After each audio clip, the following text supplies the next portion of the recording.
함께 읽으실 하나님의 말씀은요, 여호수아 10장 28절부터 35절까지 말씀입니다.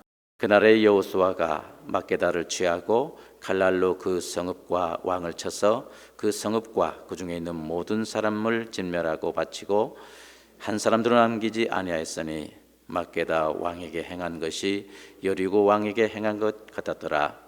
여호수아가 온 이스라엘과 더불어 막게다에서 림나로 나아가서 림나와 싸우매 여호와께서 또 그 성읍과 그 왕을 이스라엘의 손에 붙이신지라. 칼날로 그 성읍과 그 중에 모든 사람들을 쳐서 멸하여 한 사람도 남기지 아니하였으니 그 왕에게 행한 것이 여리고 왕에게 행한 것 같았더라. 여호수아가 또 온 이스라엘과 더불어 림나에서 라기스로 나아가서 대진하고 싸우더니 여호와께서 라기스를 이스라엘의 손에 넘겨주신지라. 이튿날에 그 성읍을 점령하고 칼날로 그것과 그 안에 모든 사람들을 쳐서 멸하였으니 림나에서 행한 것과 같았더라. 그때에 게셀 왕 호람이 라기스를 도우려고 올라오므로 여호수아가 그와 그의 백성을 쳐서 한 사람도 남기지 아니하였더라. 여호수아가 온 이스라엘과 더불어 라기스에서 에글론으로 나아가서 대진하고 싸워 그날에 그 성읍을 취하고 칼날로 그것을 쳐서 그 중에 있는 모든 사람을 당일에 진멸하여 바쳤으니 라기스에서 행한 것과 같았더라. 아멘. 오늘 이 본문을 읽다 보면요, 문득 고등학교 시절 때의 제 모습이 생각이 납니다. 초지일관이라고 하는 큰 그 액자를 사서요, 벽에 걸어놓고 마음이 좀 해이될 때마다 그 글자를 보면서 마음을 가다듬었던 그러한 시절이 생각이 납니다. 초지일관 그 의미 여러분 다 아시지 않습니까? 처음에 세운 뜻을요, 끝까지 변동 없이 밀고 나간다라는 그러한 의미의 단어입니다. 오늘 읽은 이 본문에도 보면요, 이처럼 처음부터 끝까지 뜻을 이룰 때까지 동일하게 싸우는 그러한 전쟁이 나옵니다. 하나님의 도우심으로 요단강을 건넜던 이스라엘은요, 길갈의 진을 쳤습니다. 이 길갈은요, 이 가나안 정복 전쟁을 수행하기 위한 베이스 캠프이고 전략적 요충지였음을 알 수가 있습니다. 거기에서 여리고성을 함락시켰습니다. 거기에서 아이성도 함락시켰습니다. 그리고 거기서 출발해서 가나안 5 족속 그 연합군과의 전쟁을 하게 되는데 그 전쟁에서도 승리하게 되었습니다. 그리고 오늘 본문에는 여호수아와 여호수아의 군대가 가나안 남부 지역을 향해서 여호와의 그 전쟁을 수행하는 그런 과정이 그려져 있습니다. 저는 오늘 본문을 읽으면서 이런 생각을 한번 해봤습니다. 여호수아와 이스라엘이 그 요단강을 건너서 이제 요단강을 건널 때 먼저 요단 동편의 그 시딤이라는 곳에서 출발해서 요단강을 건너서 바로 요단 서편의 그 길갈에 진을 치게 되는데, 왜 하나님께서 많고 많은 그 노정 중에서 꼭 이 길을 통해서 이스라엘로 하여금 가나안에 입성하게 하셨을까? 왜 굳이 이러한 경로를 통해서 입성하게 하셨을까? 저는 한번 이런 질문을 한번 해봤습니다. 요단강 건너는 거 쉽지 않지 않습니까? 그리고 요단강 막 건너면 뭐가 있어요? 철옹성 같은 그 여리고성이 딱 버티고 있었잖아요. 이런 경로를 통해서 왜 하필이면 하나님께서 이스라엘을 이렇게 인도하셨을까? 이런 질문을 해봤습니다. 여러분들은 어떻게 생각하십니까? 이때 당시에 그 이스라엘의 지도를 보면은요, 이스라엘이 가나안 땅을 입성할 때 요단 서편, 다시 말해서 그 블레셋 지역 있잖아요. 요단 서편 그 가나안의 그 남부 지역, 이 지역으로부터 올라가서 가나안에 입성할 수도 있었습니다. 아니면 가나안 뺑 돌아서 가나안 북쪽 지역을 이제 먼저 가서 남쪽으로 이렇게 내려오는 그런 과정도 우리가 생각해 볼 수가 있습니다. 그럼에도 불구하고 하나님은요, 이스라엘을 시딤과 또 이 요단강과 길갈을 통해서 가나안에 입성하게 하신 것입니다. 아시는 대로 이 가나안 땅은 남북으로 길게 이렇게 뻗어져 있습니다.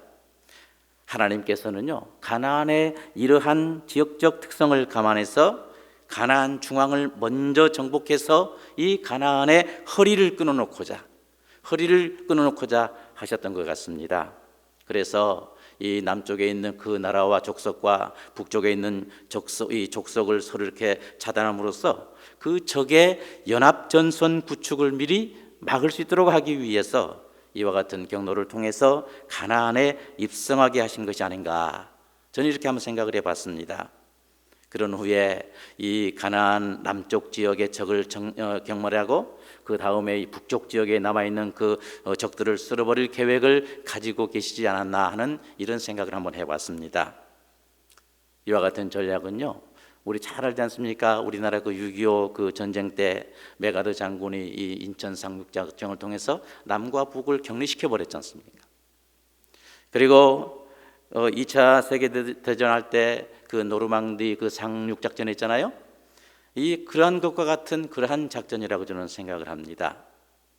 그것을 위해서 하나님께서 특별히 가나안 중부 지역을 통해서 이렇게 가나안의 이스라엘을 가나안에 입성하게 하신 게 아닌가, 이런 생각을 한번 해봤습니다.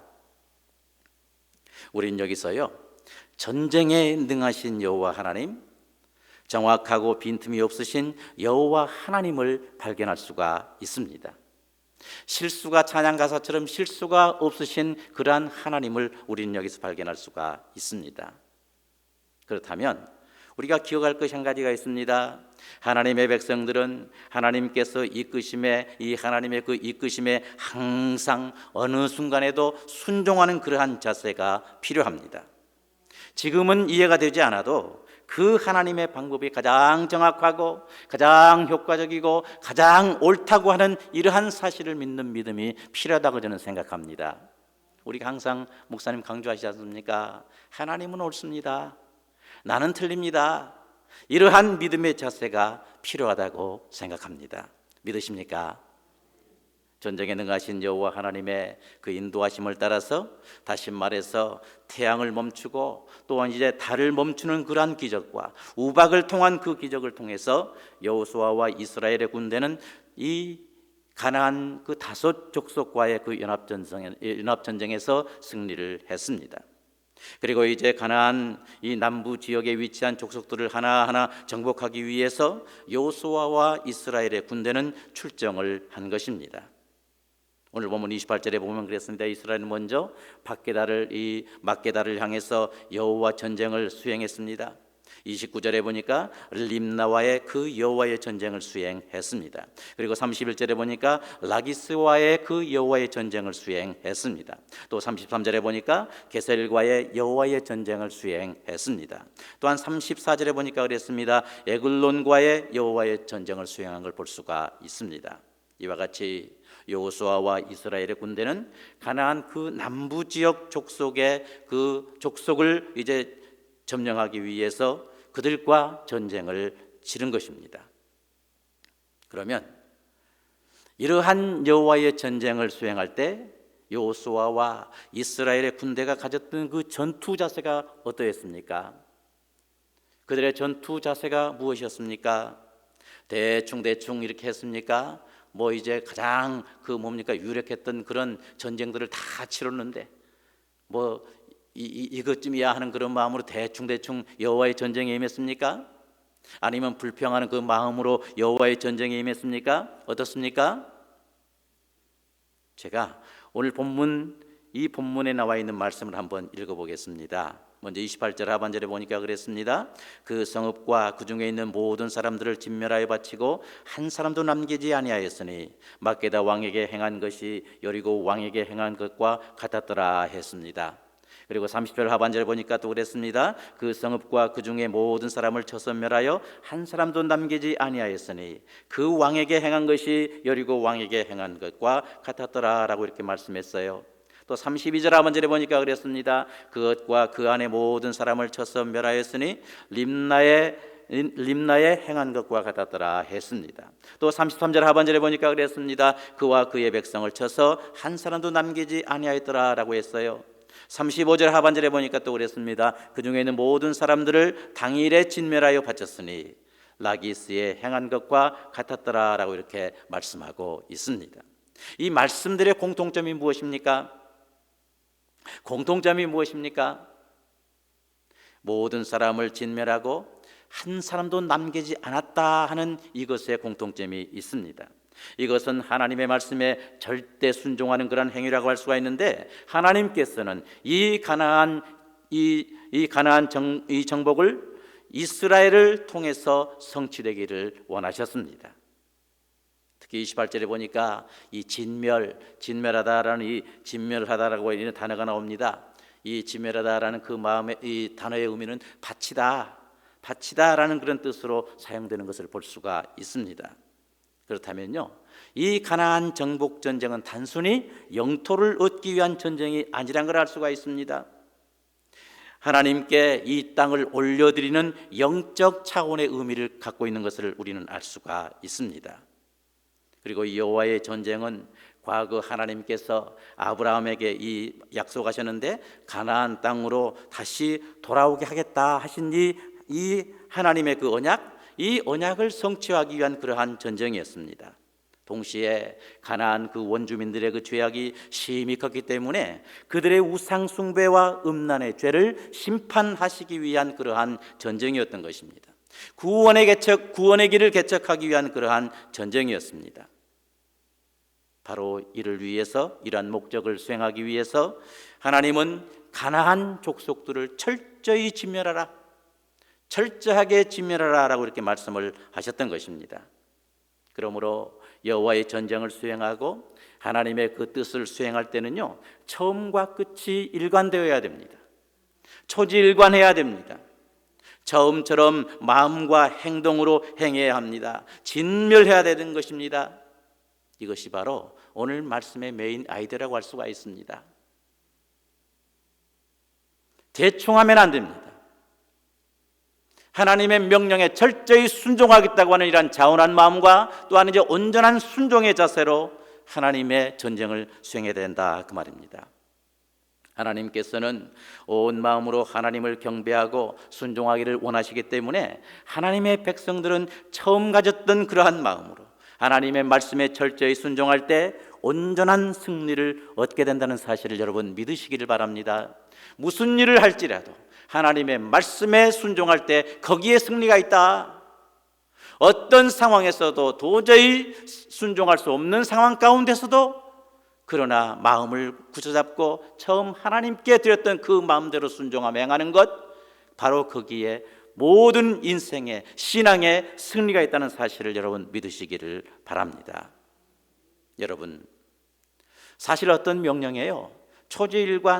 이렇게 초지일관 처음과 끝이 동일하게 이렇게 행한 것, 이거 결코 쉬운 일이 아닙니다.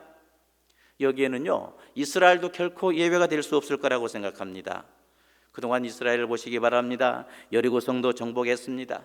또 아이성도 정복했습니다. 그리고 가나안 남부 지역에 살고 있던 다섯 족속들의 그 연합군대와의 그 전쟁에서도 승리하고 그들의 왕들도 다 죽였습니다. 그리고 주력 부대를 다 멸절시켜 버렸습니다. 그렇다면 어떻게 해요?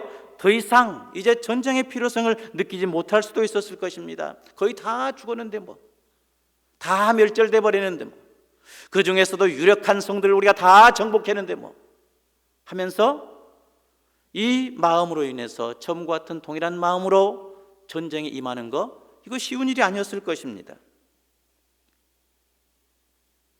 그러면서 이 이스라엘과 여호수아와 이스라엘의 군대는 이제 북쪽의 그 남은 족속들, 북쪽에 있는 그 남은 족속들을 정복하기 위해서 북쪽을 향해서 방향을 틀었을 수도 있었을 것입니다. 그럼에도 불구하고 여호수아와 이스라엘의 군대는 하나님의 뜻을 온전히 성취하기 위해서 끝까지 초지일관된 자세로 가나안 남부 지역의 남은 족속들을 전에와 똑같은 그런 마음과 자세를 가지고 진멸했던 것을 볼 수가 있습니다. 아시는 대로 막게다를 진멸했습니다. 림나를 진멸했습니다. 라기스를 진멸했습니다. 겟세를 진멸했습니다. 에굴론을 진멸했던 것입니다. 무엇이든지 처음처럼 일관되게 행하는 것은 매우 중요하다고 저는 생각합니다. 우리 교회에서 이제 이번 주에 비전 이 센터 건축원금을 작정하게 될 것입니다. 물론 하나님을 사랑하는, 교회를 사랑하는 많은 사람들이 자원해서 이 작정하는 일에 동참할 거라고 생각합니다. 그리고 작정한 그 헌금을 이 계획 따라서 하나님께 분명히 드릴 것입니다. 그런데 우리 여기서 꼭 한 가지 기억할 것이 있는데, 도중에 무슨 뜻하지 않은 일이 있을 때가 문제입니다. 혹시 이제 다른 주로 이사 갈 경우도 있고요, 또는 이제 무슨 일로 인해서 한국으로 귀국할 경우도 있을 거고요, 아니면 또 부득불 어떤 사정 때문에 우리 교회를 떠날 수도 있는 그런 상황을 만날 때가 있을 것입니다. 이럴 때가 저는 중요하다고 생각합니다. 이런 상황에 직면하게 되면은요, 작정했던 그 헌금을 계속해서 드리는 거, 이거 포기해버릴 때가 있을 것입니다. 서운했던 것을 거둬버릴 때가 있을 것입니다. 그러나 이러한 자세는요, 오늘 본문의 말씀에 비춰볼 때 결코 합당한 자세가 아니라고 저는 생각합니다. 한번 우리가 하나님께 서원했으면 어떤 상황에 직면한다고 해도 그 서원한 바를 초지일관 지켜나가는 것, 이것이 바로 아름다운 신앙의 모습인 줄을 믿습니다. 전도서 5장 4절에도 보니까 그랬습니다. 내가 하나님께 서원하였거든 갚기를 더디게 말라. 하나님은 우매자를 기뻐하지 아니하시나니 서원한 것을 갚으라 라고 이렇게 말씀을 하셨습니다. 영국에서 전해 내려오는 그러한 이야기입니다. 그 왕자가 한 번은 사냥을 산으로 사냥을 갔다가 산속에서 길을 잃어버렸습니다. 그리고 헤매게 됐습니다. 바로 그런 상황에서 왕자는 우연하게 그 제임스라고 하는 그런 목동을 만나서 길 안내를 부탁했습니다. 어디로 가면 다시 왕궁으로 들어갈 수가 있느냐 이렇게 물었는데요, 그러면서 길 안내를 부탁했습니다. 내 앞장서서 길을 좀 안내해다오 이렇게 부탁을 했습니다. 그러자 이 목동은 단번에 말합니다. 안 됩니다. 저는 주인집 양을 지키는 목자입니다. 주인의 양떼를 지키는 것이 내 임무입니다. 이렇게 말했습니다. 그러자 왕자는 뭐라고 해요? 돈을 많이 줄 테니까 나를 좀 안내해달라 이렇게 부탁을 했습니다. 그래도 그 목동은 그 왕자의 부탁을 받아들이지 않았습니다. 왕자가 화가 났습니다. 그래서 이제 유업하는 그런 쪽으로 말합니다. 안내해 주지 않으면 너를 죽이겠다 이렇게 막 위협했습니다. 그래도 목동은 눈 한 번 깜짝하지 않고 어떻게 해요? 죽을지언정 나는 양들을 끝까지 돌보겠습니다. 다만 내가 말로 한번 왕자님의 그 길을 안내해 드리겠습니다. 이제 산을 3번 넘은 후에 서쪽의 그 계곡을 따라서 계속 가면 이제 원하는 그 길이 나올 것입니다. 그렇게 해보십시오 라고 이렇게 목동은 얘기했습니다. 하는 수 없이 왕자는요, 그 목동이 시키는 대로 할 수밖에 없었습니다. 훗날 이 왕자가 왕이 되었습니다. 그는 왕이 되자마자 누구를 먼저 불렀겠어요? 그 목동 제임스라고 하는 그 목동을 불러서 그 나라의 재상으로 이렇게 삼았습니다. 초지일관 주인에게 충성하는 그 목동을 평생 잊지 못했기 때문에 그랬을 것입니다. 이 일을 시키면 상황에 구애받지 않고 틀림없이 잘 할 수 있을 것이라는 그 믿음 때문에 일개 목동에 불과한 그 사람을 한 나라의 재상으로 임명한 것을 볼 수가 있습니다. 하나님의 백성들이 하나님의 뜻을 행할 때는요, 처음과 끝이 일관되어야 될 줄을 믿습니다. 처음처럼 해야 되는 것입니다. 초지일관해야 됩니다. 그리고 우리는 신앙생활하면서 끊임없이 그 영적인 전투 가운데 임하게 됩니다. 사탄은 우는 사자와 같이 삼킬자를 찾기 위해서 이제 우리를 향해서 두루 이렇게 찾을 자를 이렇게 찾기 위해서 돌아다닌다고 했습니다. 이러한 영적인 전투가 끊임없이 우리 앞에 전개되는데, 그럴 때마다 우리는 어떻게 합니까? 이제 신앙생활을 해나가는 데 있어서 영적 전투를 게을리지 아니하고 초지일관, 처음에 열심히 했으면 끝까지 과정도 결과도 동일하게 일관되게 영적 전투를 수행해 나가야 될 줄을 믿습니다. 상황이 어떻게 변했다고 그 상황을 이제 핑계의 어떤 이유로 삼아서 변동되는 그런 삶의 모습이면 이건 결코 오늘 본문에서 주는 이 교훈에서 위반되는 그러한 모습이라고 생각합니다. 하나님 앞에서 여호수아와 이스라엘의 군대가 행한 것처럼 모든 일에 있어서 일관되게 행하는 우리 모두가 되시기를 간절히 소원합니다. 말라기 3장 6절에 보면 말씀하십니다. 나 여호와는 변혁지 아니하나니 그러므로 야곱의 자손들아 너희가 소멸되지 아니하느니라 라고 말씀을 하셨습니다. 우리 하나님은요 결코 변혁되신 그러한 하나님이 아니십니다. 변혁되지 않으신 분이라고 말씀하고 계십니다. 그리고 한번 약속하시면 결단코 성취하시는 분이 바로 우리의 하나님이십니다. 우리 하나님의 백성들을 끝까지 지키시는 분이 바로 우리의 아버지이십니다. 죄악으로 인해서 꺼져가는 심지와 같이 소멸되어가는 사람들을 다시 살리기 위해서 하나님은 아들 예수 그리스도를 이 땅에 보내주시고 이제 우리를 다시 살아나게 소생하게 하나님의 백성으로 구원해 주셨습니다. 이 하나님을 믿는 우리 모두가 되시기를 간절히 소원합니다. 사랑하는 여러분, 오늘도 우리는 주님의 말씀을 들었습니다. 하나님의 백성들은 하나님의 그 뜻에 초지일관 동일하게 순종하며 살아야 하는 것입니다. 상황이 좋을 때는 순종하고 원치 않는 상황이 오면 대마처럼 배반하고 세상을 향해서 떠나가 버린 그런 삶이 되어서는 결코 안 되는 것입니다. 지금 우리 주위를 바라보십시오. 모든 것이 어려운 그런 상황 아닙니까? 처음과 끝이 전혀 이제 다른 삶을 살 수밖에 없는 그런 상황에 지금 우리는 놓여 있습니다. 뉴스에 보니까요, 오미크론 델타가 나타났다고요? 변종이 나타나는데 또 다른 어떤 그 바이러스가 지금 이렇게 출현했다고 이런 보도를 봤습니다. 이런 팬데믹으로 인해서 경제 상황도 어렵고요, 또한 이제 생활하기도 힘들고요, 또 어떤 분들은 이제 건강도 어려운 이러한 시대를 살아가고 있습니다. 뭐 하나 잘 되는 게 없다라는 이런 생각이 들 수 있는 그러한 시대를 살아가고 있습니다. 이런 상황에서 우리를 향한 영적 전투는 계속 진행되고 있는 것도 사실입니다. 그러나 하나님의 백성들은 이럴 때일수록 더 일관된 삶을, 초지일관된 그러한 삶을 살아야 될 줄을 믿습니다. 더 하나님의 말씀대로 일관되게 살고요, 사람들과의 관계성 속에서도 더 동일한 일관된 이런 삶을 유지해야 될 줄을 믿습니다. 영적 전투 역시 동일한 투쟁의 그러한 방식으로 나가야 될 줄을 믿습니다.